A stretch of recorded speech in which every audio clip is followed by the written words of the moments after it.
the cash budget. So let's do this. So the collection from debtors, we just calculated here in the schedule. So I'm going to transfer 147171 165,192. Fee income is in, rent income we short. So let's see what the additional information is that they give me. So if I read the info, we've done the debtors. They say rent income will be increased by 9%, and fuel and oil goes up 15 cents starting November. So rent income goes up with 9%, so I'm literally going to say times 109%, and that gives me what?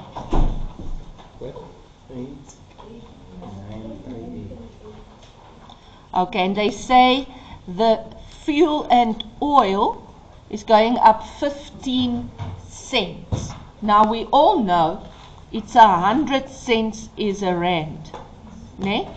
So 15 cents, can you see it's a percentage? So I'm going to say times 115%, and that gives me 37. Okay. A fixed deposit is expected to mature on the 1st of November, 10,000, ne? Interest on investment is 9% per annum. So let's see. They give me the interest before the 10,000 matures. You see that? So what I'm going to do is I first need to calculate. What I can do is I'm going to calculate the interest on that 10,000. And then I'm going to subtract it from the 375. Does that make sense to you? Okay, so I'm going to say 10,000 times 9% for 1 month, and that gives me what? 900. What? What is it? It can't be 900. 75. 75 rand. Yes. Yeah, that's more like it. Now 300 minus 75 is going to give me 300. Okay. Why am I minusing it? Because a fixed deposit matured. Excuse me, what's going on? The question again, why do we minus? Because our fixed deposit is now 10,000 rand less than it was in October. Okay. Another way I can do it is like this. I can say, oh, you know what? My fixed deposit times 9% for 1 month gives me 375. Ne? Then I work it back. X would be 375 times 100 over 9 times 12 over 1. So what's my fixed deposit?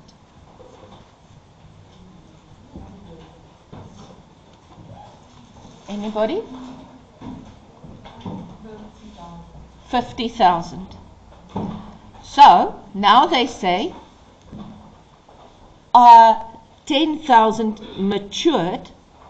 So now my fixed deposit is 40,000. I times that with 9% for 1 month, and then I'll also get 300. You understand what I did?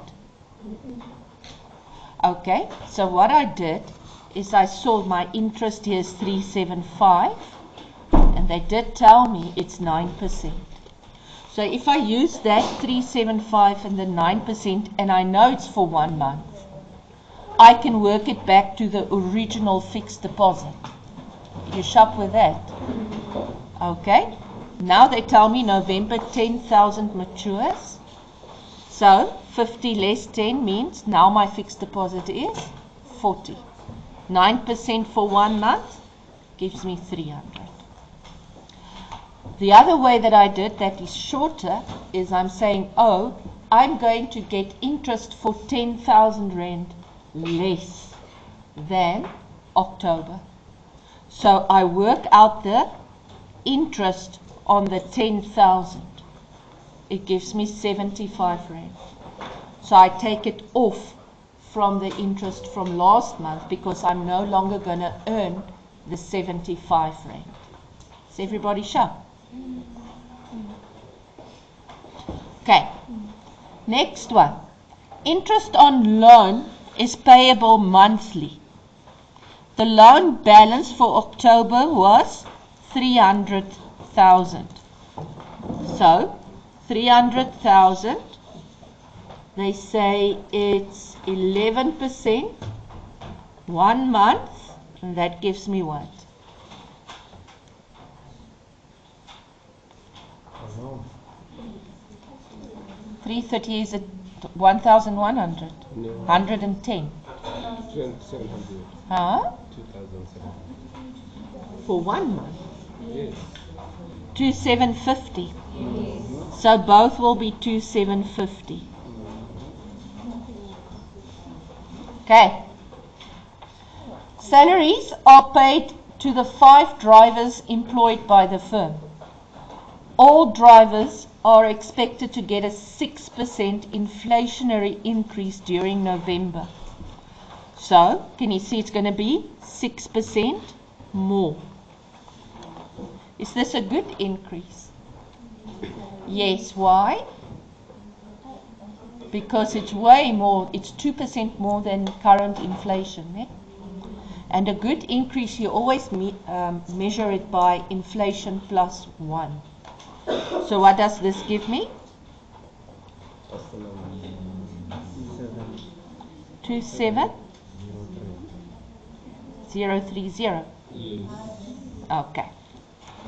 The business plans to buy an additional vehicle during November. The total cost is 256, inclusive of finance charges. Now that word finance charges is your interest.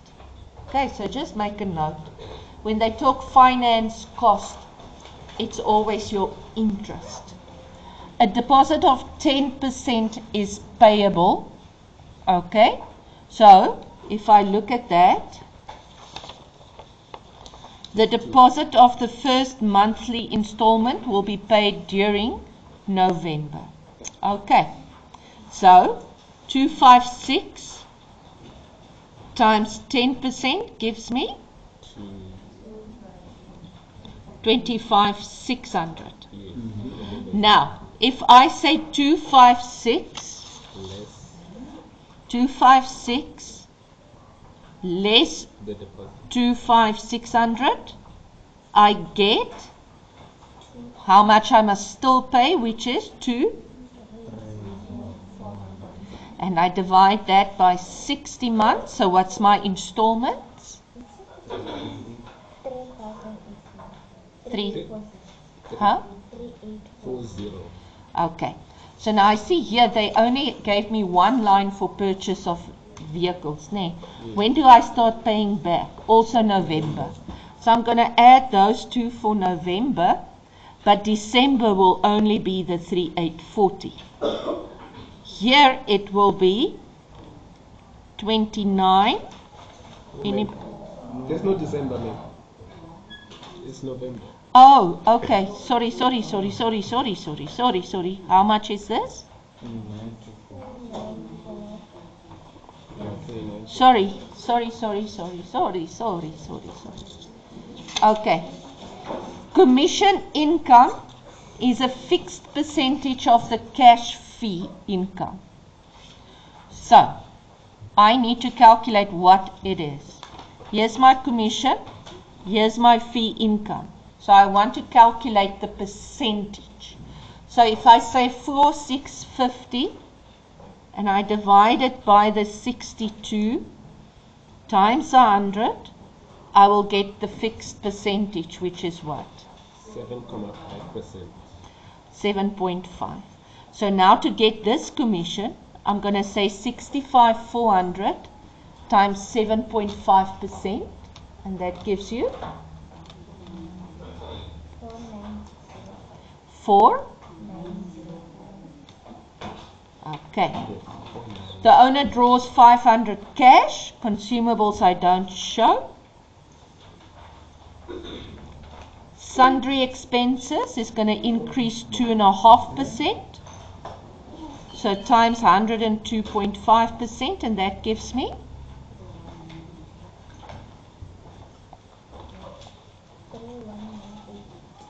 3. Like that. It's impossible. It is. Oh no, it's an increase, sorry. All other items on the budget are expected to remain the same. So the maintenance will stay the same, the sundry stays the same, and that's all. So now I just total. Can someone give me October receipts? Receipts is 224396. And the payments? And that one I made a few mistakes, so I need to recover. Okay, anybody November receipts?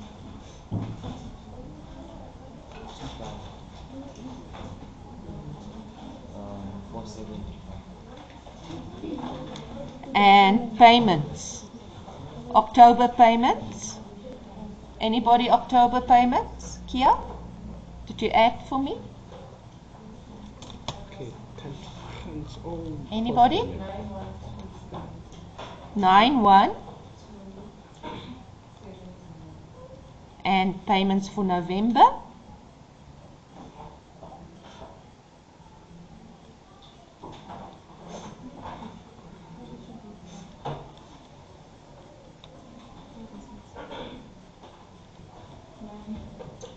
Say again.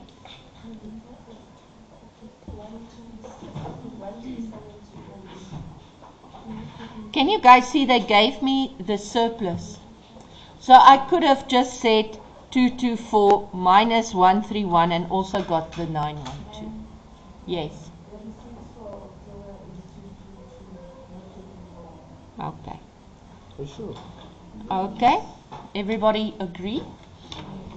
Okay. So now they gave me already printed the surplus and the opening, so I can just total. And that would be the opening here. And anybody with the surplus deficit, there's a surplus.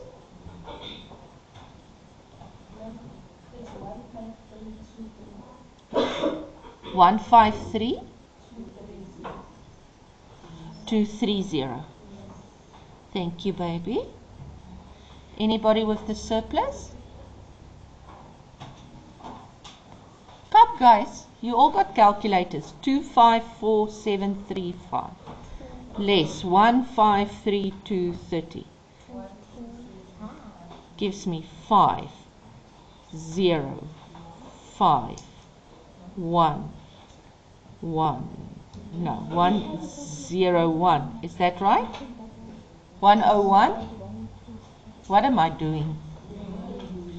101 505. Is that right? And then I just add the 2, and it's going to be too demakar for me to do that.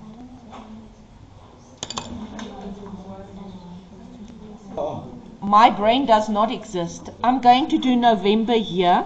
Okay? So what's the surplus? 127,527. And the opening is 153. Can you see I somewhere subtracted the 153 here? Oh my goodness, I have to go home.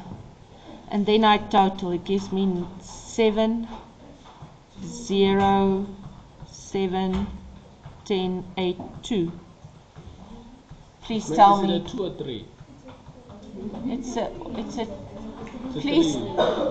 please The opening balance. tell me that I can do something. Yes. 2 and 3 is 5. Oh, genade. This is 7. This is 5. This is 7. This is 10. This is 8. This is 1. Please tell me that is right. Is it right? Okay, so I was wrong. I'm sorry. It's 2807. This is what happens Mondays, ne? Okay, is everybody done with this? I want to do the comments. Yeah, ma'am, those comments, what will we exactly say? Okay, so I want to do with you the comments. Now the first thing, when you comment, you're going to compare the budgeted and the actual. So the word budgeted means I'm planning for it. Has it already happened? No. Actual already happened. Okay, now listen quickly to me. If I say, oh, I'm working for a 80% in the exam, that is my budget. Now I come in the exam, I get 70. Can I say, oh, my mark decreased from 80 to 70? No. No, because you never had 80. Right.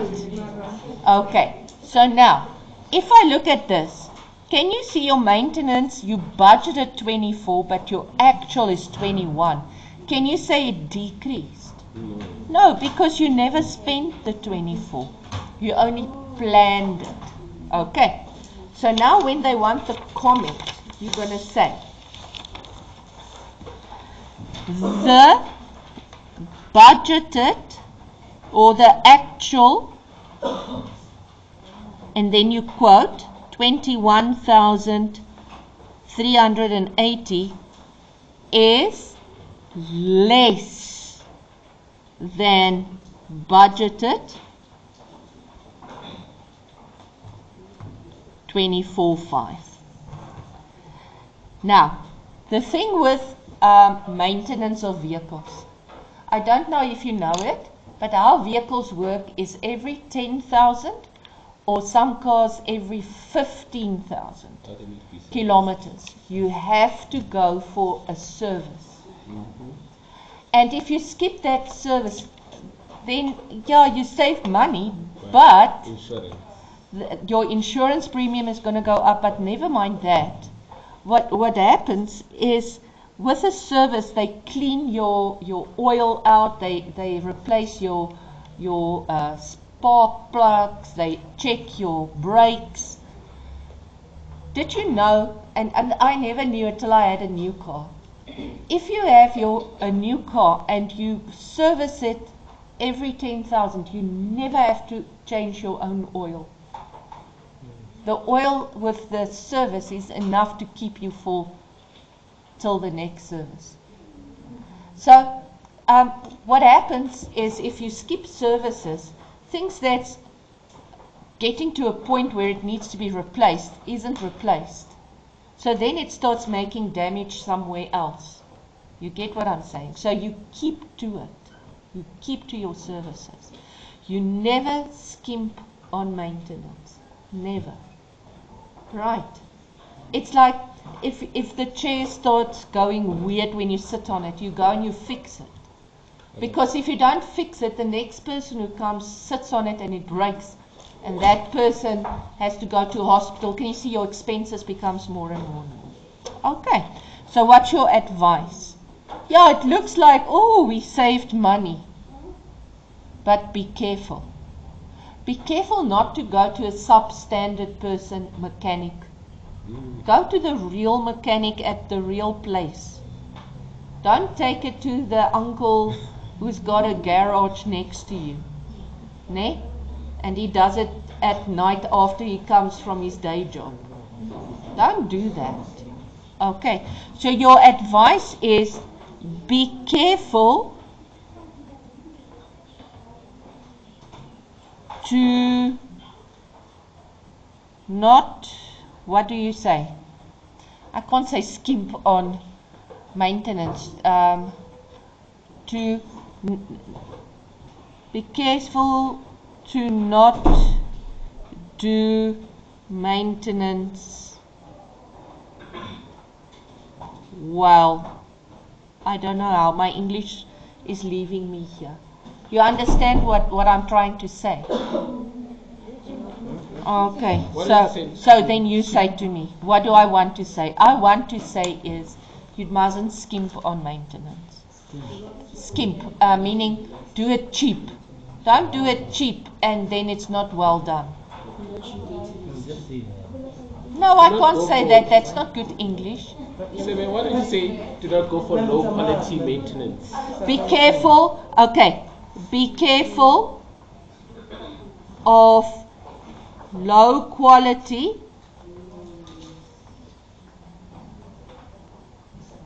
cheap maintenance. Does that make sense? Okay. Okay. So you will always see if the maintenance is lower than the budgeted, then you're always going to see, oh, here's a danger. You're not going to say, yay. You're going to say, But what if it's like too much above the budgeted? If it's too much, then maybe you should go look. Maybe the car is very old and it's starting to cost you money. And it would maybe be better to replace the car. Thank you, my angel. Sweetheart, hey. Take back to ma'am this whole thing. I'll just take it. Okay, next one. Collection from debtors. Now let's look here.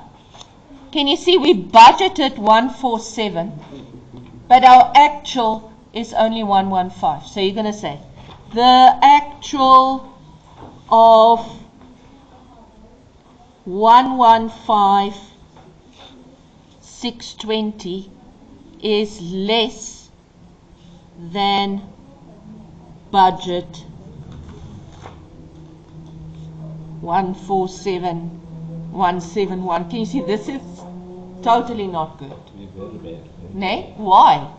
Because I'm getting like 30,000 less than what I budgeted. So this isn't good for my cash. So what advice would you give them? And now you go back to debtors. What's the thing? Send reminders. Send reminders. Charge interest. Regularly. Send regular reminders. Send statements monthly. Ne? Because you want the debtors to pay faster. So then you can say, give a discount if they pay on time. Charge interest if they are overdue. You can even say, increase control over debtors. Okay, now let's look at the phone. So the phone we budget 2.3, but we spent 4.8. So my sentence says, the actual of 4,860 is more than budget. What's the budget? 2.3. Why is it? Oh, the people are making too much phone calls. So, limit private calls. How do I limit private calls? I will put, like in our school, it works, everybody's got a code. So the end of the month, the school will receive a detailed account from every code. Oh. So they can see my code, how much was phoned, whatever. So then they can say, give us proof that this was parents that you phoned or whatever. So maybe like you must write to prove that. Hey. Yeah, no, so what people do is if they phone private, they will go and pay for the call. They will say, oh, okay, it's about 2 rand a minute or whatever, and they'll pay at the office. But it's not such a big problem anymore because we're doing Wi-Fi calls, so it's internet calls. It's just when you phone outside that it becomes a problem. That's what I'm saying, like, how do you prove like this call was like? No, yeah, our school depends a lot on people's honesty. But now you can think if you work at any business and you don't have any loyalty to the business, you're not going to care. and your boyfriend lives in Zimbabwe, and you phone him at Zimbabwe every week and talk an hour. Ne? Yes. Okay. But